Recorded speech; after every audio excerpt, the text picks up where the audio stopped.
Morning बच्चों। आज हम आपका हिंदी साहित्य में पाठ 1 हम पंछी उन्मुक्त गगन के पढ़ेंगे, है ना।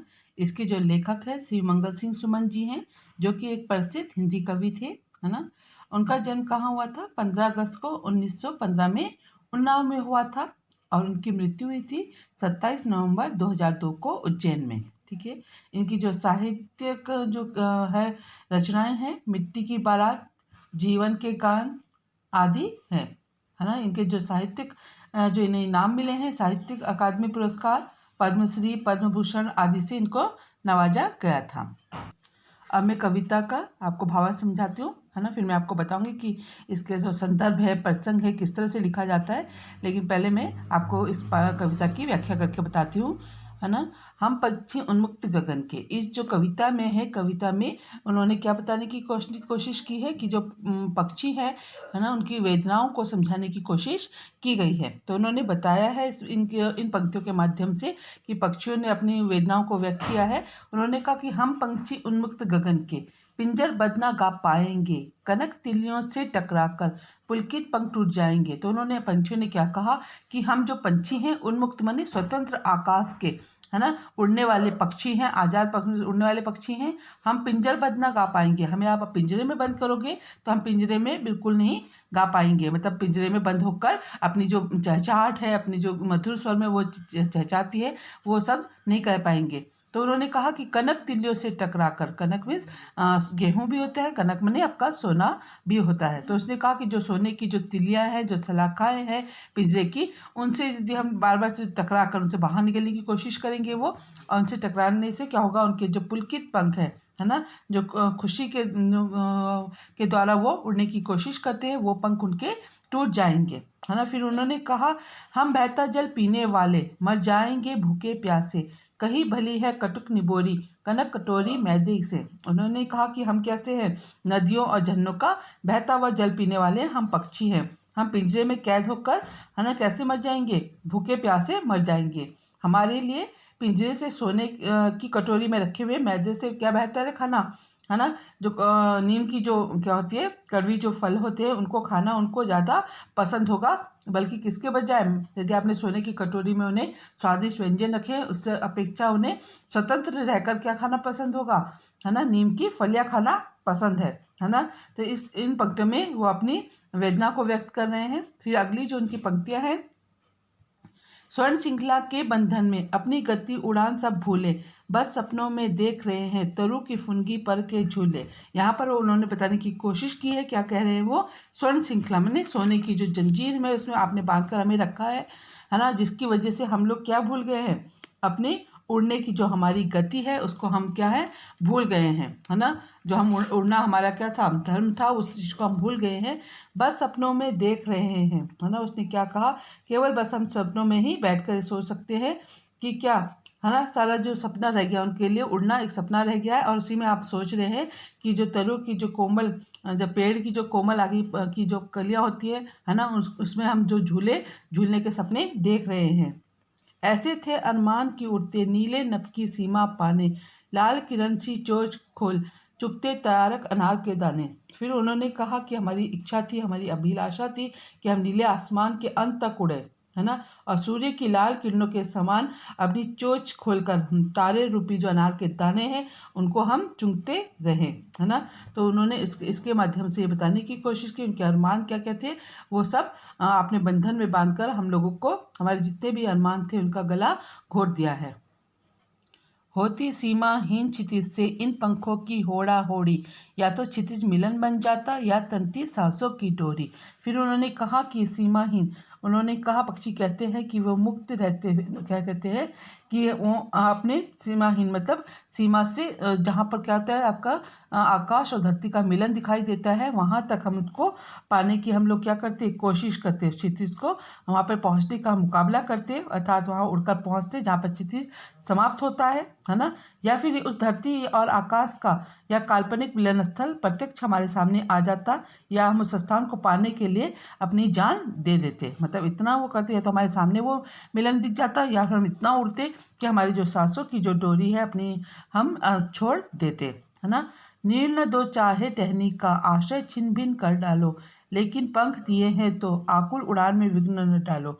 फिर उन्होंने क्या कहा कि हम पक्षी हम मनुष्य से कहना चाहते हैं कि हमें पेड़ों की शाखाओं पर घोंसले ना बनाने दो, या फिर आप हमारे आश्रय को तहस नहस कर डालो, है ना। हमें इसकी परवाह नहीं है, लेकिन जब ईश्वर ने हमें पंख प्रदान किए हैं तो हम उतावले पक्षियों की उड़ान में तुम कोई बाधा या अड़चन कोई पैदा ना करो, है ना। तो वो यहाँ पर इन चीज़ों को बताने की व्यक्त कर रहे हैं कि आप हमें घोंसला ना दो, हमें आश्रय ना दो, है ना। लेकिन भगवान ने, ईश्वर ने हमें पंख दिए हैं, तो हमारी जो उड़ान है, उड़ने की जो क्षमता है हमारी, उसमें आप विघ्न या कोई बाधा ना डालो। अब बच्चों, मैं आपको बताती हूँ कि किसी भी कविता का जब हम आपको सल्लात या भावार्थ लिखने के लिए देते हैं तो किस तरह से लिखते हैं, है ना। तो हम पंक्तियों को पूरी, जो आपको मैं 4 या 6 जो पंक्तियाँ दूंगी, तो उनको हम पूरा नहीं लिखते, बल्कि उसकी जगह हम क्या लिखते हैं, उसको आधे में लिखते हैं। जैसे कि हम पंछी, है ना, और फिर डैश डैश लगाकर लास्ट में मैदा से इस तरह से लिखा जाता है इसको। उसके बाद संदर्भ लिखते हैं, है ना। संदर्भ के अंतर्गत हम लोग क्या लिखते हैं, संदर्भ के अंतर्गत हम ये लिखते हैं कि ये किस बुक से ली गई है, किस किताब से ली गई है, इसके कौन से पार्ट से लिया गया है, इसके कवि कौन है, इन सब चीज़ों को हम इसके अंतर्गत रखते हैं, है ना। तो हम लिखते हैं कि प्रस्तुत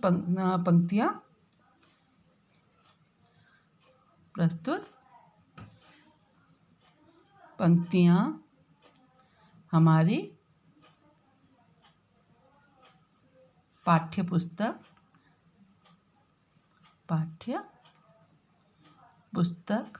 है ना। कौन सी आपकी पाठ्य पुस्तक, बसंत आप भाग 2, आप 7th पे पहुंच गए, भाग 2, है ना, में संकलित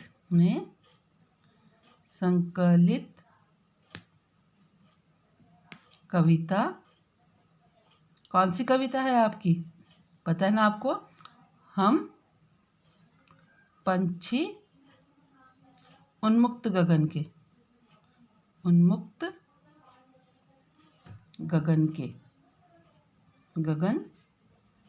है ना। फिर इसको ब्रैकेट में बंद कर सकते हैं, दिखाने के लिए अलग से, गगन के से ली गई है,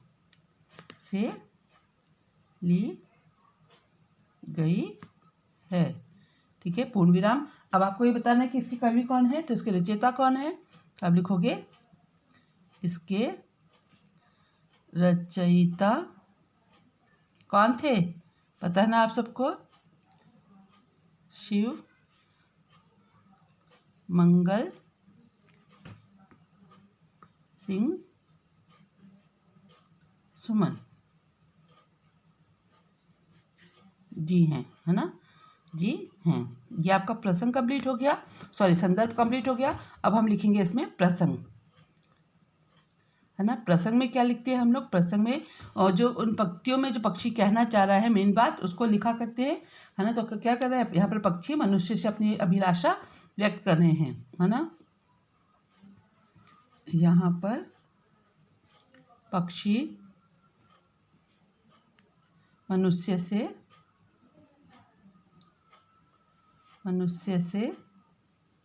अपनी अभिलाषा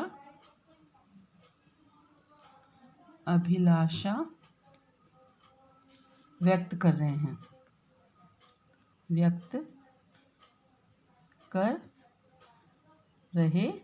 हैं, है ना। ये हो गया। इसके बाद आता है आपका सल्लात या व्याख्या या भावार्थ, आप जो लिखना चाहें, है ना। यहाँ पे सल्लात लिखने में सल्लात, है ना। सल्लात में फिर आप लिखोगे कि क्या कह रहे हैं, पक्षी कहते हैं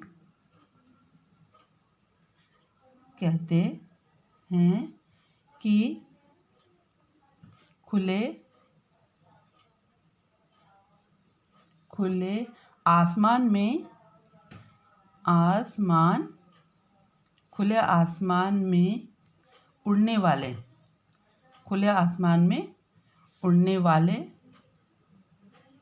उड़ने वाले हम आज़ाद पक्षी,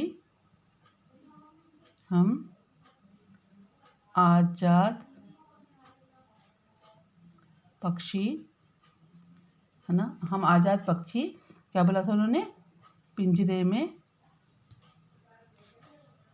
में कैद होकर अपना मधुर गान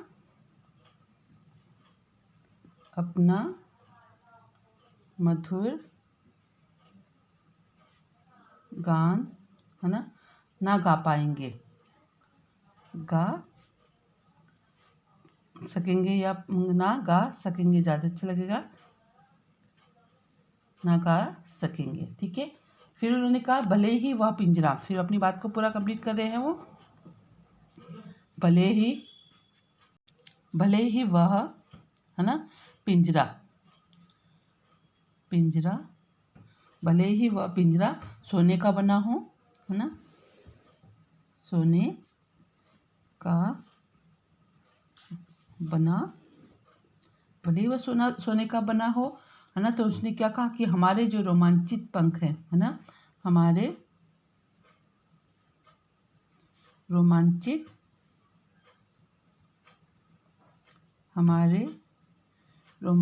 पंख पिंजरे में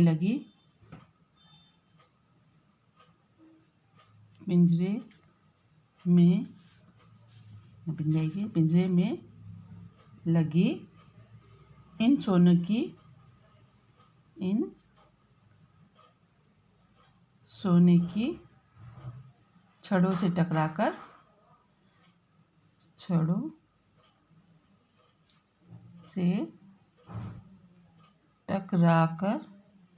क्या हो जाएंगे, टूट जाएंगे, है ना। कहा था ना उन्होंने, टूट जाएंगे, है ना, पूर्ण विराम। फिर उन्होंने क्या कहा था, हम बहता जल पीने वाले, है ना। फिर उन्होंने कहा था कि हम क्या है, नदियों, नेक्स्ट लाइन से लिखते हैं, नदियों, झरनों, है ना, नदियों और झरनों का बहता हुआ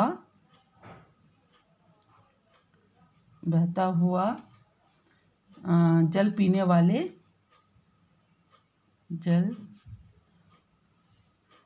पीने वाले हम पक्षी, है ना। तो उन्होंने कहा कि जल, फिर आएगा पिंजरे में कैद होकर, पिंजरे में कैद होकर फिर क्या कहा था उन्होंने, कैसे मर जाएंगे, भूखे प्यासे मर जाएंगे,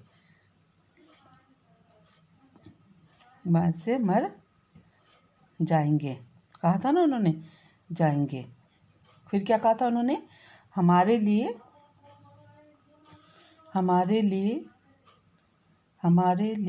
पिंजरे में सोने की कटोरी में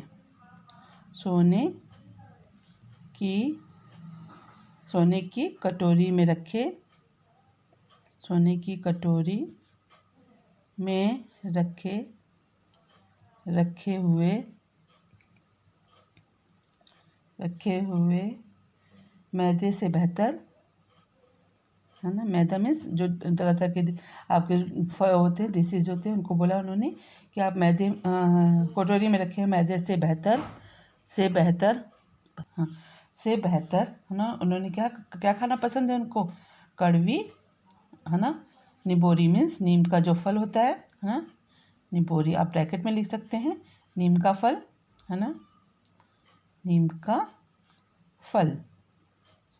ठीक है।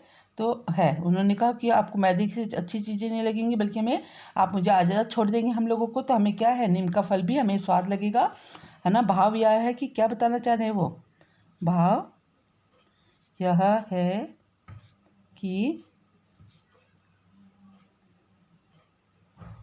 पिंजरे में कैद होकर, है ना, सोने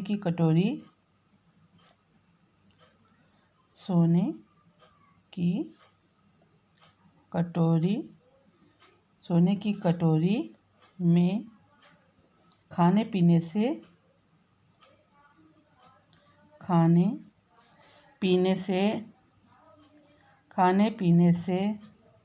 अच्छा स्वतंत्र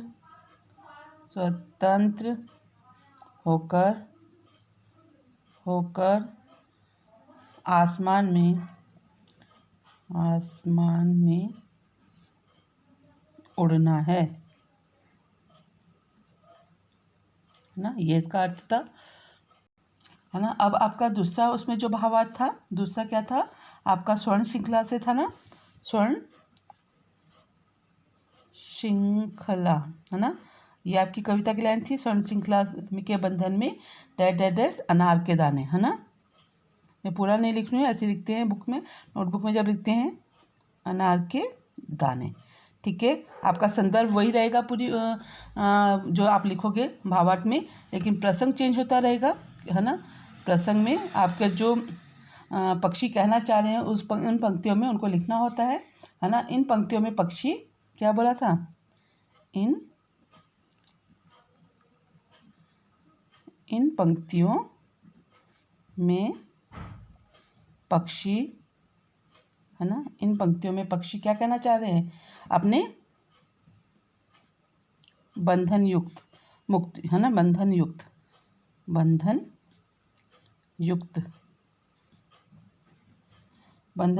जीवन की बंधन युक्त जीवन की परेशानियों,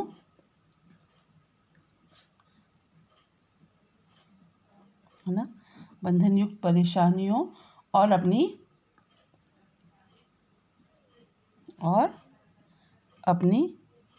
इच्छाओं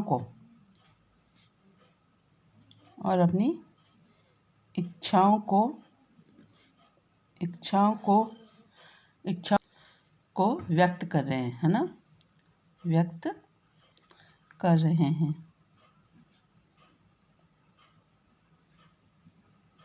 ठीक है। ये आपका प्रसंग हो गया।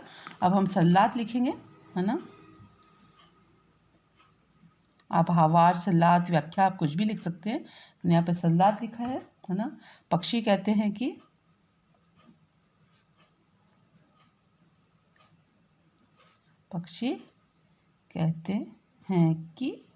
आएगा, है आएगा, और कहते हैं कि सोने की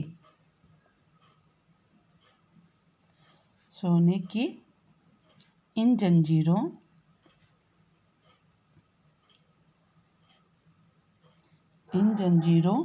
में बंधकर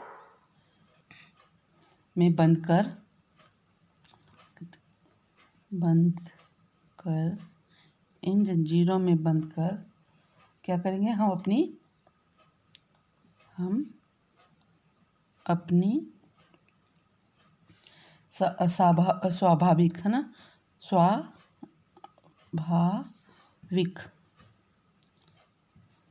स्वाभाविक उड़ने के जो ढंग है ना, चाल मतलब चाल या उड़ने के ढंग,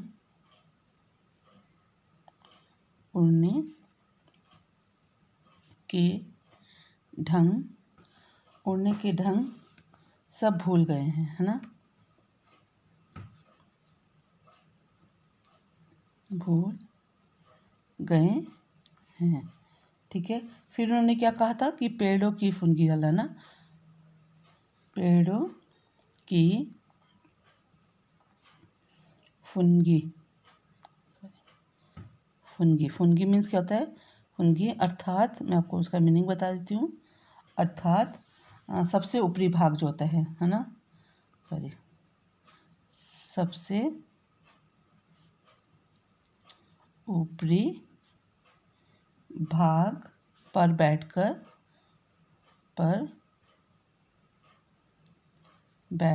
सबसे ऊपरी भाग में बैठकर मजे से झूलना, है ना, मजे से झूलना। अब हमारे लिए, अब तो क्या हो गया, उनके लिए क्या बोला था उन्होंने, अब अब तो ये हमारे लिए क्या हो गया, बस सपनों की बात हो गई है ना। हमारे लिए बस सपनों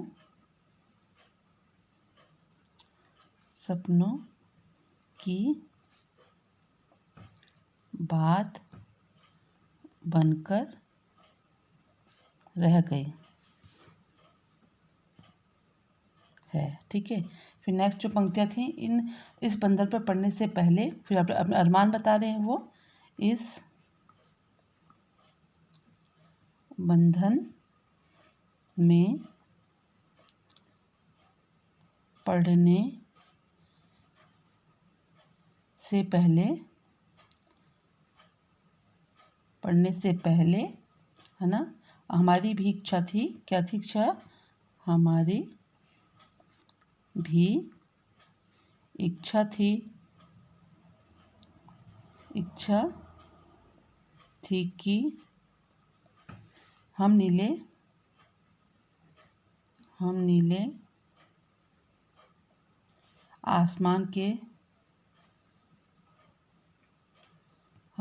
आसमान के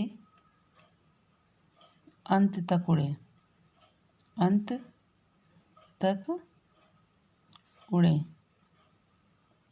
और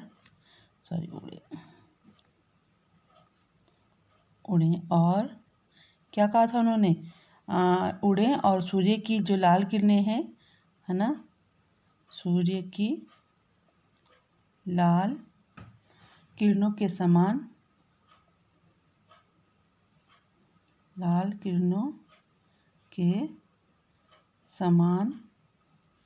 अपनी चोंच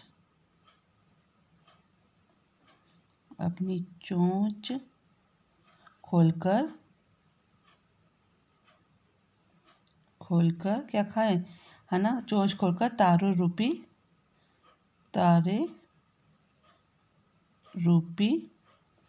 अनार के दाने खाएं, है ना, अनार के दाने, है ना, तार के दाने चुगते रहें,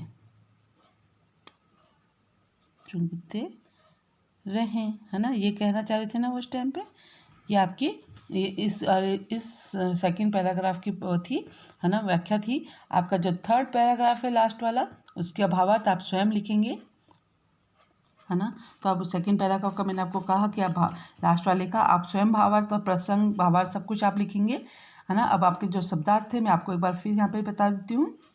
उन्मुक्त, स्वतंत्र, पिंजरबद्ध, पिंजरे में बंद, कनक सोना, पुलकित खुश, कटुक निबोरी, कड़वी नीम का फल, स्वर्ण श्रृंखला, सोने की जंजीर, तरु पेड़, फुनगी पेड़ों की शाखा का अग्रभाग, सब आगे वाला भाग, है ना। आपका अरमान अभिलाषा, तारक सितारे, होड़ा होड़ी प्रतियोगिता करना, तंती मने खिंचती, ठीक है, आश्रय रहने का स्थान, नीड़ घोंसला, विघ्न बाधा, क्षितिज जहाँ धरती और आकाश मिलते हुए आपको प्रतीत होते हैं उसको क्षितिज बोलते हैं, है ना। ये आपकी इसमें आपके शब्दार्थ थे, है ना। आप इनको अच्छी तरह से वीडियो को देखोगे और अपना कार्य अपनी कॉपी में साफ सुथरे ढंग से करोगे। धन्यवाद।